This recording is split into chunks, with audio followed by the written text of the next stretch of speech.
అఖిల భారత కాంగ్రెస్ పార్టీ నాయకులు సోనియాజీ, రాహుల్జీ పై ఏదైతే భారతీయ జనతా పార్టీ ప్రధానమంత్రి మోడీ, అమిత్ షా కుట్రపూరితమైనటువంటి దేశంలో ఉన్నటువంటి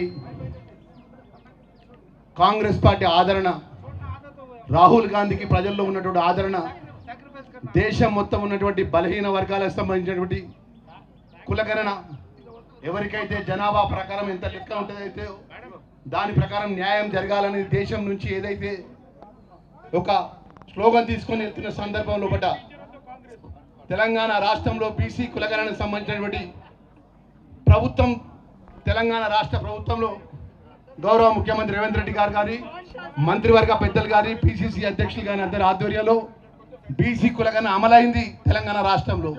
ఈ విధంగా దేశంలో బీసీలంతా ఒకటైతారన్న ఉద్దేశంతో రాబోయే గుజరాత్ ఎన్నికల్లోపట కాంగ్రెస్ పార్టీ ఆదరణ ఉన్నది.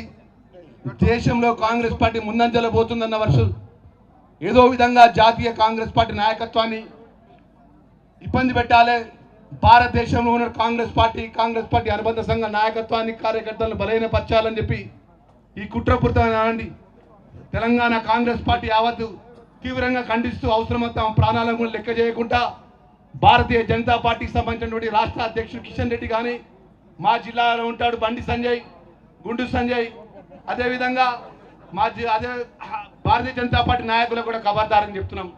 దేనికి భయపడేది లేదు. కాంగ్రెస్ పార్టీ జెండా నమ్ముకున్నాం. అఖిల భారత కాంగ్రెస్ పార్టీ నాయకత్వం లోపల రాహుల్ గాంధీ, సోనియా గాంధీ తెలంగాణను, మా తెలంగాణ ప్రజల యొక్క ఆకాంక్ష, తెలంగాణ ప్రజల యొక్క బలిదానాన్ని మనసులో పెట్టుకొని ఆంధ్రాలో కాంగ్రెస్ పార్టీ పోయినా కూడా లెక్క చేయకుండా తెలంగాణ ఇచ్చిన తల్లి, ఆ తల్లి మీద ఈగ వాలితే యావత్తు తెలంగాణ కాంగ్రెస్ పార్టీ కార్యకర్తలు, అనుబంధ సంఘ నాయకులంతా కూడా ప్రాణాలు అడ్డం పెట్టి పోరాటం చేస్తారనే విషయాన్ని తెలియజేసుకుంటూ ముగిస్తున్నాను. జై కాంగ్రెస్.